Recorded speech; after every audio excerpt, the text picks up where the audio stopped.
I painted this TaunTaun in about 35 minutes. Can I go any faster? Let's find out. I'm Jason, and welcome to the Tabletop Battlefield, the show that's not afraid to ruin miniatures to explore the question, how fast we paint things up and make them look not awful. Today I've got TaunTaun from Star Wars Legion, and yes, I'm only painting up the animal, not the rider. This thing's basically two miniatures in one. That wouldn't be fair. And as usual, I'm not factoring in the priming time. But I'm also not letting the miniature dry. This is gonna get crazy. Alright, jump over to the other camera and let's get started. When it comes to priming the miniature, it doesn't really matter what color you want to use.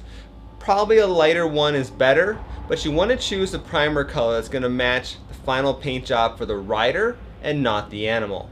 When it comes to shades of white, a nice shadow color is basically any type of blue. I've got Altdorf Guard Blue from Games Workshop, Citadel line of paints, and I'm using a standard brush to paint the entire animal in this color.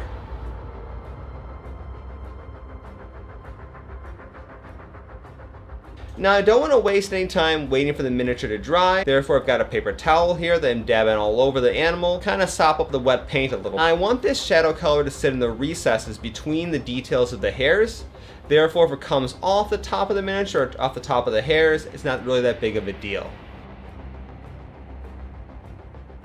We're moving on to lots of dry brushing. I'm starting with a basic gray color. I've got Dawnstone Gray from Games Workshop, Citadel line of paints. Whoops, and there goes the base of the miniature. Here's a free tip for you guys when assembling Star Wars Legion miniatures. Plastic glue works halfway decent on the miniature itself, but it doesn't work very good for attaching those miniatures to the plastic base that comes with Star Wars Legion miniatures. Use super glue in that case. And if you're one of those guys where dry brushing is for noobs, feel free to post a comment down below, and I will politely reply that it's better to have a fully painted army of decent quality than an unpainted army that you're gonna say, I'll paint it really good someday in the future. Next, I am taking a bright blue color. I got Simone from Cultcraft's line of paints, mixing that into the Dawnstone Gray to get a bluish gray color, and I'm dry brushing this kind of all over the belly, chest, and like inside of the arms and the legs of the TaunTaun. I'm going to let that layer dry and take out a light gray color. I've got Negative from Cultcraft's line of paints, and I'm dry brushing this over maybe 75% or so of the top of the miniature. Let's go back to the belly and chest area. I'm taking the Pure Simone, which is the bright blue color, and I'm dry brushing this over kind of a reduced area of the previous layer of the Dawnstone Gray Simone mixture. Moving along, it's time to give most of the animal a bright white coat, and I'm going to start with an off-white color. I've got Brain Matter Beige from Army Painter's War Paint series, and I'm doing 2 or 3 layers of dry brushing this. Feel free to go pretty heavy on the amount of paint for dry brushing, because you want to get a whitish coat for these animals. So let's tackle a few details here. I want to take some of the Brain Matter Beige with a small detail brush and paint up the horns, the claws, as well as the toe claws. Sure. And don't forget the little ankle claws they have as well. They have one on the inside of each leg. And we'll get back to finishing up some of the details in a moment. I want these layers of paint to dry. Now I want to take a pure white color. I've got Honor from Cultcraft's line of paints.